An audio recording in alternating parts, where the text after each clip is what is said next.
కూడా కాళోజీ జయంతిని మస్తుగా చేసుకుండ్రు. ఆదిలాబాద్ జిల్లా నిర్మల్ల మంత్రి అల్లోల ఇంద్రకరణ్ రెడ్డి ఈ పండుగలో పాల్గొన్నారు. ఆర్డీఓ మున్సిపల్ ఆఫీసుల్లో కాళోజీ బొమ్మకు పూలదండ వేసి నివాళులర్పించిండ్రు. తెలంగాణ యాసలో చాలా కవితలు రాసి జనాన్ని హుషారు చేసిన గొప్ప వ్యక్తి అన్నారు ఐకే రెడ్డి.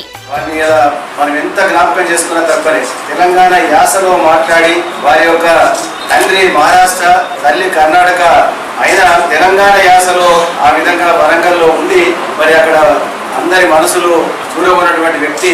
తెలంగాణ ఉద్యమంలో 1969లో తెలంగాణ యొక్క పోరాటం చేసి తెలంగాణ కొరకు జైలు పాలైనటువంటి. అటు వరంగల్లో కూడా కాళోజీ జయంతిని జరుపుకుండ్రు. హన్మకొండలో ఆయన బొమ్మకు పూలమాల వేసి నివాళులర్పించిండ్రు కలెక్టర్ వాకాటి కరుణ, ఎంపీ దయాకర్, ఎమ్మెల్యే వినయ్ భాస్కర్. పాలించేటోళ్లు, ఆఫీసర్లు ఎవ్వలైనా సరే జనానికి అన్యాయం చేస్తే నిలదీసిన కవి కాళోజీ అన్నారు ఎమ్మెల్యే వినయ్ భాస్కర్.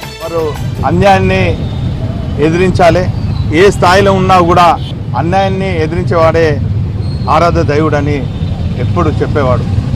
అందుకే ఈ సమాజంలో అనేక అన్యాయాలు ఎప్పుడు వారి దృష్టికి వచ్చినా కూడా ఖచ్చితంగా వారికి అత్యంత సన్నిహితులైనా కూడా అన్యాయం చేసేవారు ఏ స్థాయిలో ఉన్నా కూడా ఖచ్చితంగా వారిని నిలదీసేవాడు కాళోజీ గారు. అటు వరంగల్ మేయర్ నన్నపనేని నరేందర్ కూడా మహాకవి కాళోజీకి నివాళులర్పించిండ్రు. ఊళ్లలో జనానికి అర్థమయ్యే భాష యాసలో మాట్లాడిన ఘనత గాయందే అన్నారు. అన్ని జిల్లాలల్లా తెలంగాణ భాష దినోత్సవ సంబరాలు మస్తుగా చేసిండ్రు.